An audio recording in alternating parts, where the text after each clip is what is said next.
Well, thank you for staying with us. Time now for us to dig into the papers. It's 41 minutes of the hour. And joining for the conversation, Samuel Kojo Brace. You know how we do. Yeah. Yeah, man. Siwa. Yeah, that's what it is. I'll be coming to you shortly. But we also have joining the conversation editor of the Daily Dispatch newspaper in the person of Ben Efson. Mr. Efson, a very good morning to you. Oh, good morning, my brother, and good morning to our viewers. Great. I just want to do this. Did I hear you right? Was it yesterday? I was listening to, the radio, and I heard talk about you leave somewhere and park your car and board a train and all of that. Yeah. Ben, Maji, what's up? It's gotten to a point where if we don't strategize, our finances would just, diminish without us having any plan to rescue it. So I decided that, just Tuesday, when I went to the filling station to fill up, I was on half tank, and I spent 566 to top up, and I was shocked because I have never filled my half tank with 566. So I said no. Half tank? Yes, half. It's not like full. Half. But why? How much do you spend to fill the entire tank? Oh, initially I would spend like that 500 could have filled it for me, right? Until the increment came in. So I said, no, I cannot continue running from my house to work with my car all the time. So yesterday, I parked it at Asropochana train station, and then I boarded the train to work. It alighted at Aveno, and then I took an Uber here. Look, if I add the train fare to the Uber in and out, I'll spend close to 40 cedis. In a week, that's 200 cedis if I should use the same route. Compared to the fuel, this morning, I saw that my gauge was showing 1 bar less. So 1 bar less. 1 bar less. So I said, oh no, let me go and top up. I spent 302 Ghana cedis. So this very morning. This very morning. The video is here. It's shocking. So if you add it, this week alone, I've spent how much? 868 cedis on fuel. How? Well, yeah, because today, I have 2 bars left. Hey. I think by the time, because where I drove from to this place, it will soon be 1 bar. It means prepare around 700 cedis. Because look, and the attendant was telling me that next week they will increase it again. I was asking, what's the reason for it? He says he doesn't know, but they will increase it. So for you, it's cheaper to drive to a point, park your car, board the train. Yes. So, and I know a lot of people coming from Tema, from Ibri and the rest. Yes, Kaswa, people who are saying, you know what, I'll drive to a point, board a Trotsky or something to cut cost. Then when I'm coming back, I get into my car again at a point and drive back home. Yesterday, I could count more than 10 cars that had come to park at that train station to board a train to work in Accra. So that's going to be my routine now. So from Monday to Friday. So Friday, I won't be here. I'll do it on a train. It's not a terrible thing, generally, because when you go to other developed countries, I'm saying it as though Ghana were developed, but if you go to developed jurisdictions, people do that. You can drive your bicycle to a point, and then you board another vehicle, or you drive your car to a point. In fact, some of them even have paid bikes that you can use. So it's very simple. But for that place, it's convenience. Here, it's out of desperation. Exactly. That's the point. You can't make it if you don't do this. Because had it not been the expenditure on fuel, I would have driven to work. I wouldn't board the train. But because of the fuel prices, I had to park it. And Monday to Friday, that's going to be my routine. I'll park at a train station, pick the train, and come to work. Because I can't. I can't spend close to 1,000 cedis on fueling. And look, if I had, yesterday, I didn't drive it. If I had driven to work, I'm sure I would have spent more than the 300 I spent today to fuel it. How? How can I sustain my finances with that expenditure? Do you know what kills me? So my fuel doesn't even last 6 days. If it lasts 6 days, that's a good week. It's usually 5 days. And I'm spending almost 800 cedis. Ben, we need to be strategic now. Now, if you Mr. President says his team is going to, get some cheaper fuel. I'm aware the team is in Abu Dhabi now. They are meeting with the CEO of ABNOC, the Abu Dhabi National Oil Company, today. But until that comes in, until we see a reduction, Ben, you and I cannot... Even those, I've spoken to the Dankanamwas, the Ben Boaches, the Dr. Foris, Bakoyo. I've spoken to all these people, and all of them are skeptical about cheaper fuel. Okay. Where? You won't get it. For the where? And even if you got it at a concessionary rate, how about the 4 companies that carry them worldwide? What are you going to do? You will have to pay them because those companies also do this for profit. In fact, they use lines of credit to be able to do this, and then they pay back and make their profits. But maybe it could bring a little reduction in it. I'm thinking that if you get a cheaper source of it, it could bring about some reduction. But Charlie, the way things are going, I mean, if I were living anywhere around North Kaneshi, that I think could be sustainable in terms of me driving to work. Or I could even park if I'm close to work. I can walk like 5 minutes. I won't drive to this place. Because Charlie, you need to be strategic. Really. Kenneth Yao Amadou says even millionaires working at Wall Street do same. The problem will have been minimized if the rail system had been well developed. And that's why, Kenneth, I said that in developed jurisdictions, they do this out of convenience. Yes. But here, it's out of desperation. Yeah. And if the rail networks were better, I agree with you, it would have been better. But what's your take? The economy as we see it and fuel prices, Mr. Efson.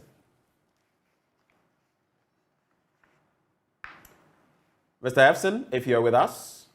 Yes, I am, my brother. Did you get my question? No, please come again. I was asking, so what do you make of our economy currently, and especially in respect of fuel prices? Well, my brother, we are in a very serious crisis.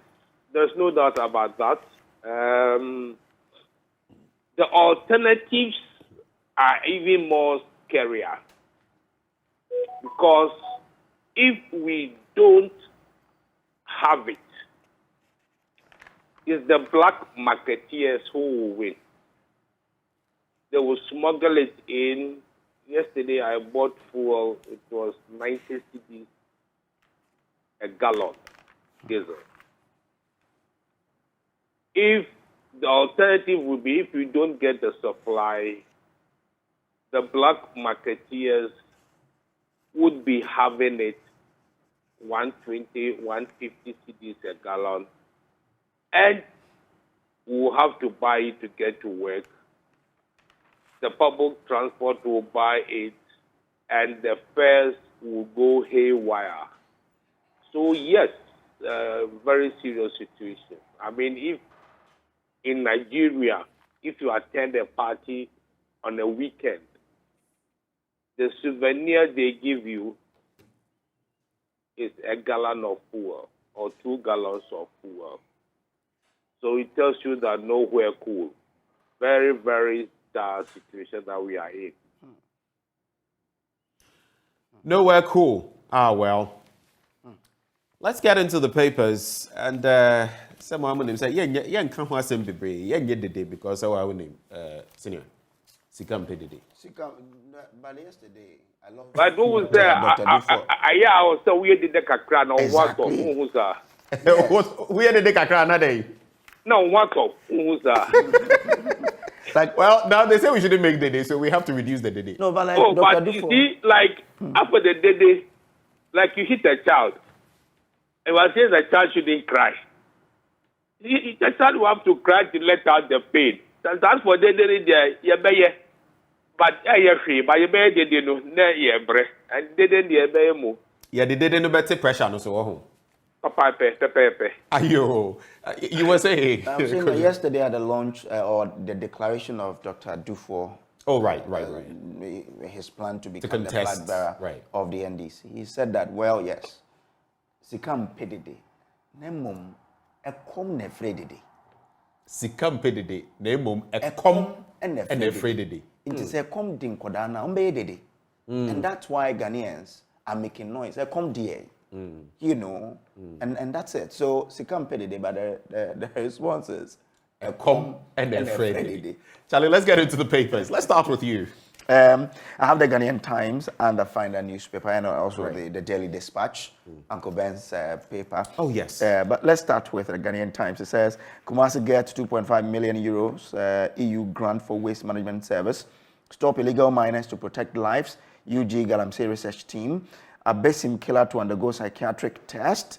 Under Paris Climate Agreement, Ghana target $15 billion for action plan for emission reduction, adaptation, and impact. That story is on the back page of the Ghanaian Times today.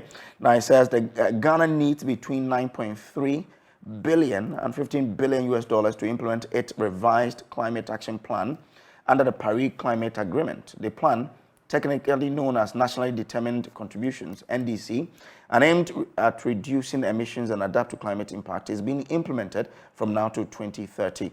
Each party to the Paris Agreement, including Ghana, is required to establish an NDC and update it every 5 years. Speaking at a pre-COP27 briefing in Accra yesterday, Peter Derry, Director of Environment, Ministry of Environment, Science, Technology and Innovation, said Ghana's NDCs outlined two main goals related to the energy transition by scaling up renewable energy penetration by 10% by 2030 and replacing light crude oil for electricity generation in thermal plant with natural gas. And on this, yesterday we were told that Ghana is going to receive some $4 million US dollars, as a reward for its contribution to climate change adaptation. The Deputy Minister of Lands and Natural Resources in charge of forestry, Benito Osubi, explained that in the Ashanti and eastern regions, some cocoa farmers had to undergo some sort of intercropping and all of that as a way of, helping to mitigate climate. And that's what has been measured. And we are being given that money for what we've done. According to him, they are even implementing some project to get shea butter farmers as well to plant more trees. And that's how Ghana can, contribute to the fight against climate change. So I think it's a good thing that now we are measuring our interventions to deal with problems. And this is one thing, when I headed out, I was happy about that. We are now able to measure our impact. And I was asking that if that's it, it means that when we do more, we'll get more money. So what are we doing? Yeah. And then we were told that, so we are implementing projects to ensure that we grow more trees, undertake more activities. That would give us that opportunity to get more revenue. So that's what they are doing. But it's also important to hear that we need 15 billion if we are to implement our... The World Bank has been telling us that we need huge sums of money, and the earlier we do some of the things to mitigate the effects of climate change, especially flooding and the rest, the better, because the cost moving forward will keep adding up. Yes.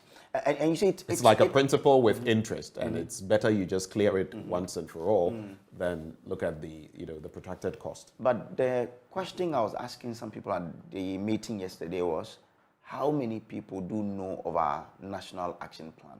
It looks like a lot of people don't know.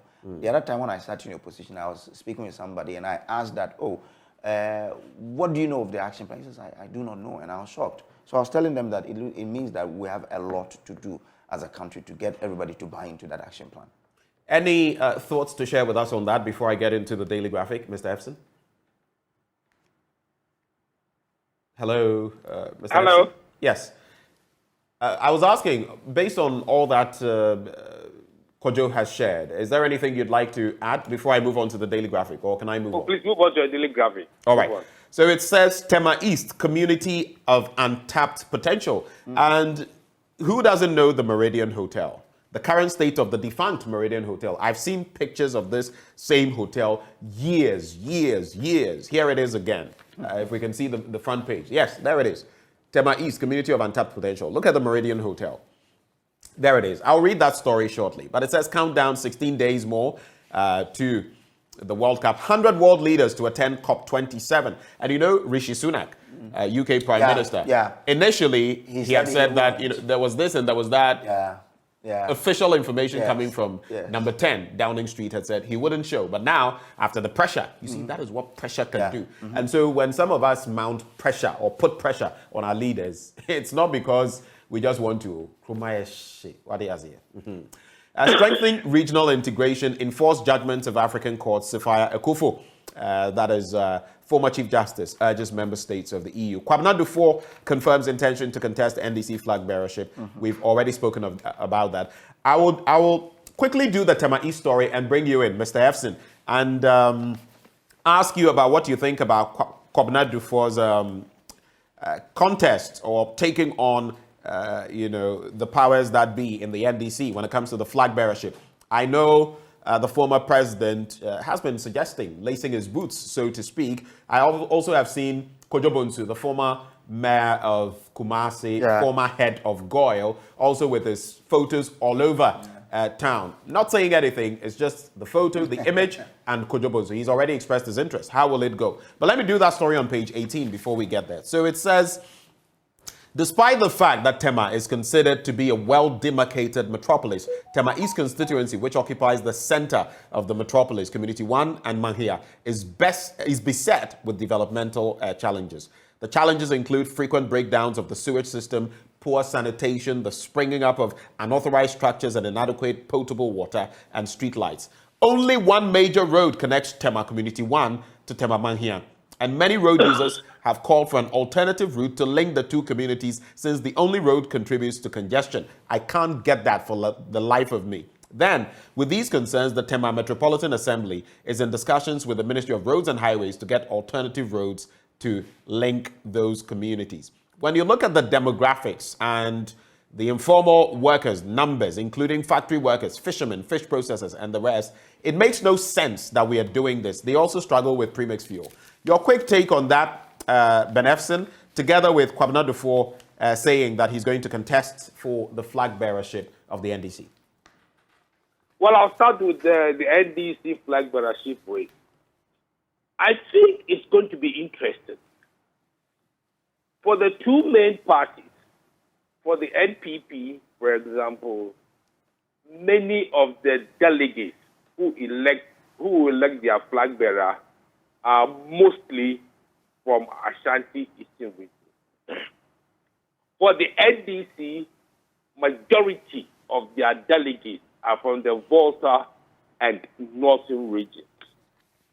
I heard Kojo Bonsu on your network, and what he said, and as at last night, what I've heard from sources close to the Dufour camp, Akakpo, is that they will be picking their running mates from the Volta region.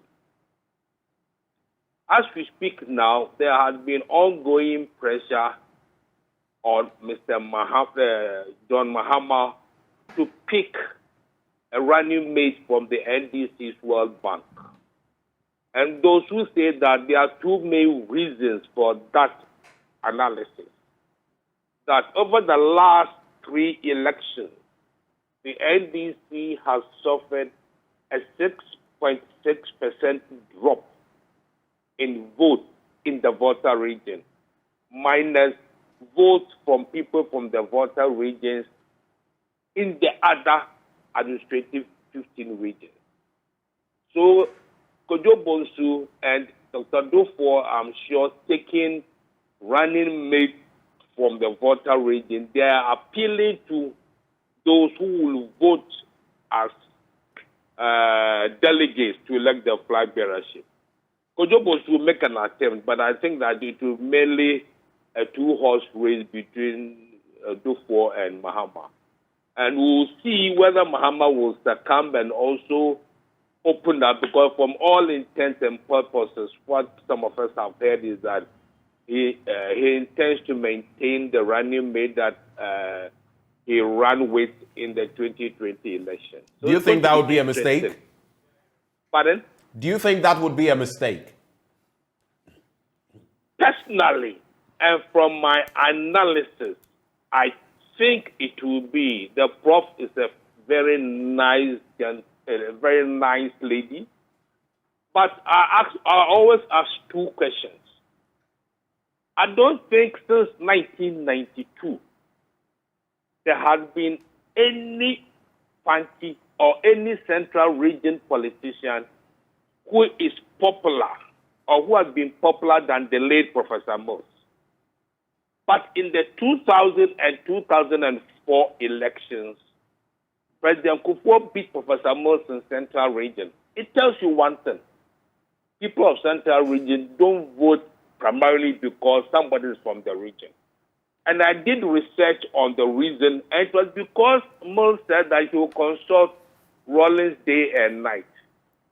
what did it for Mills in the 2008 runoff, today I can review on your network, was that when the people of Central Region got to know that the late Mills turned down the Rawlings choice of running mate for him, they said, this man is now independent, is his own man.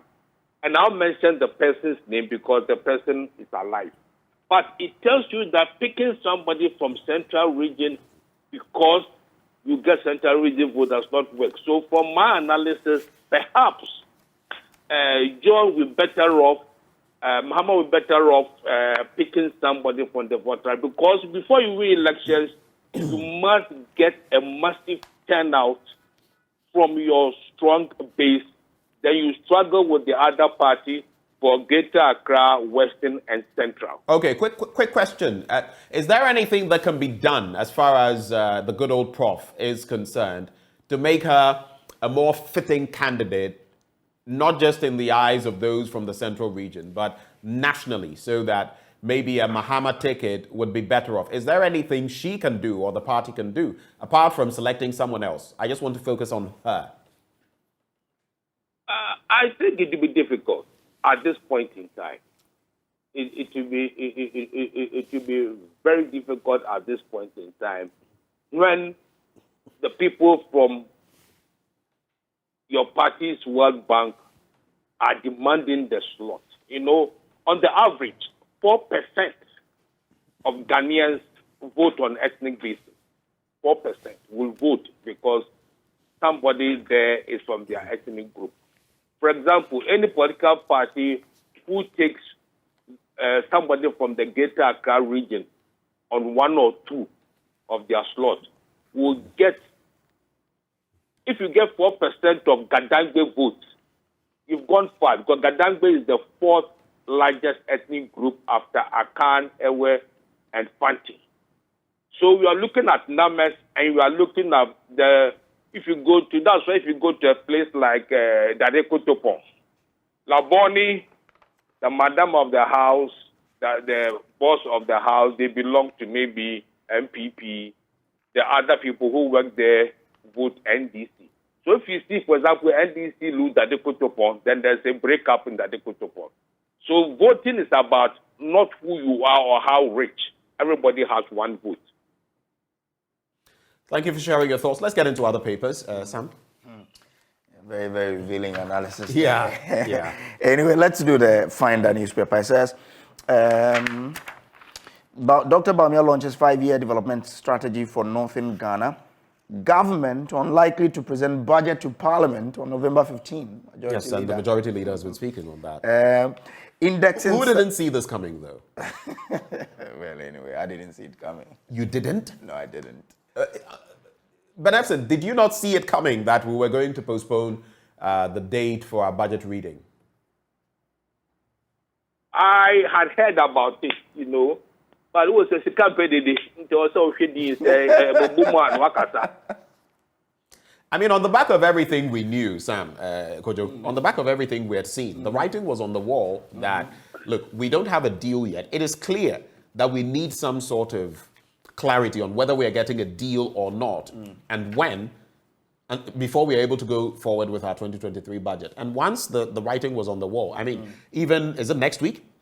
They are due to come back into the country and all of that. It was clear there was not going to be a deal before the 15th of the month. Charlie, you remember there was a point in the US during Trump's time that there was, government came to a halt because the budget had not gone through. You remember? Yeah. Are we in the same situation now? That monies are I would say it's even worse because our economic situation and with everything we know about inflation, I'm not looking forward to October's inflationary rate. I'm not looking forward to it. No. Because I get a feeling it's going to shoot up again from 37.2%. Charlie. Hey. Anyway, indexing salary to dollar untenable. That's board management of Valco telling workers. You know, the workers were demanding for their salaries to be pegged to the dollar because the depreciation was just eroding the gains from their salaries. But management says We cannot do that. Now, the board and management of the Volta Aluminium Company, Valco, says the demand of its workers for their salaries to be indexed to the US dollar is untenable and must be disregarded. The workers led by their union executives made this demand during the negotiation period, insisting on having their salaries pegged to the US dollar as of the last salary adjustment on September 1, 2021. But, I mean, the management says no. But this is also affecting Valco in a way, because now workers says we won't work, that we are hearing of shutdown of plant and what have you. And someone was even telling about the workers, so we must get it clear. I've interacted with these workers. They have never refused to work. Okay. At least in my interactions with the union and their membership. Okay. I was there on Monday. Okay. I interacted with them on Tuesday. They say they are willing to work. Okay. There have been images of them going to work, and apparently there's now a list of those who are loudmouth, who are making a lot of noise. And when you come, they check the list. Are you on the list? Before you are allowed to enter. But who's allowing that to happen? Well, supposedly it's an order from above. Who is this person above? We don't know. It's just like when the plant was ordered to be shut down. It was an order from above. Later, someone's name was mentioned, and what shocked me about that move, it's a complicated situation. If you are switching back the plant on, we need $10,000 per their cable. $100,000 per cell. That has gone down because of the nature nature of cells? 127. Jesus, so you're looking at 12.7 million Ghana cedis. And what they are requesting, the interesting thing, what they are requesting is not a wage increase. It is wage restoration. If you tally everything, it will not even be up to $1 million. So we've shut down the plant, and now every day that the plant is not working, 122 tons of aluminium is not produced. Mind you, it's not just for Ghana. This is the only smelter in the West African sub-region. And it costs the plant over $36,600 per day. So the person who took this decision, what will happen to him? That's the question. It's a funny country we're in. Charlie. Hey. Let's move on. Hey.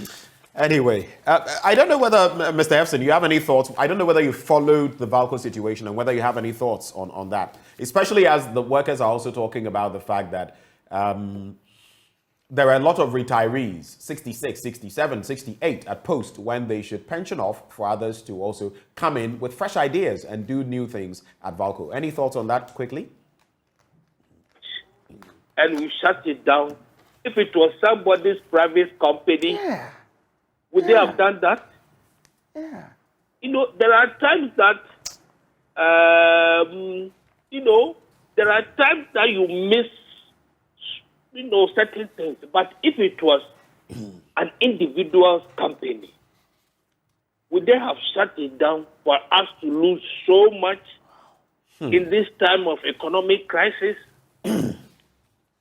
I wonder. I mean, no, I'm on air, so certain things, certain words I cannot use, but it's just unfortunate. I get you. Very unfortunate. Very unfortunate. We agree with you, and you've seen the details now. We have to go though, but you've seen the details. A day. Yeah.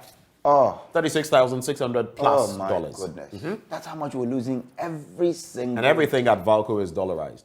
The inputs they buy, when they sell, it's in dollars. And that is part of why this entire situation has arisen. But I think should also very quickly, the Daily Guide, Dufour declares NDC flag bearer bid. IMF talks could delay 2023 budget, as we've already discussed. Parliament moves to automate voting. There's also Republic Press. It says MPs briber wanted as majority launches probe. And then there's also 148 former MPP chairman threatened to leave party over neglect. We have to go quick. But let's do this the Daily Dispatch. This Daily Dispatch.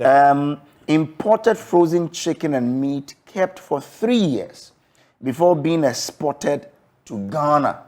Uncle Ben should give us details. This is scary. But is this something that... No, I thought it was 6 months and what have you. You are acting as though, well... 6 months and what have you, but 3 years there. I know sure. This Christmas. But this proves there's been these fears that frozen foods are kept for a longer time. But this one is like you're really giving meat to the skeleton. And it's 3 years. Very quick reaction. That's how we'll wrap, because Kojo called you in, so I can't gloss over that. Mr. Efson. I think that now understands why some people would never eat frozen chicken. Now I understand. I'm sorry that for those who deal in frozen chicken, you are preparing your body for cancer. But I think that is very unfortunate. That's why some people will never take frozen chicken. Mr. Van Epson, thank you so much for joining us this morning for the conversation. We wish you the best of the day, sir. That is the editor, managing editor, Daily Dispatch newspaper. Kojo, thank you as well. My blunt thoughts today will be on misdiagnosing our problems and proposing fanciful solutions, the true face of incompetence. That's what I'll be serving you this morning. But I'd like to say a very happy birthday to Michael Akakpo, former colleague and wonderful gentleman, stellar character. Michael, a very happy birthday to you. On that note, we bring you Sports App next. And it's a conversation Muftau Nabila Abdullahi had with former Black Stars head coach C.K. Akono. He's been speaking about his journey to the top, which was full of emotional torture and disappointment. Enjoy.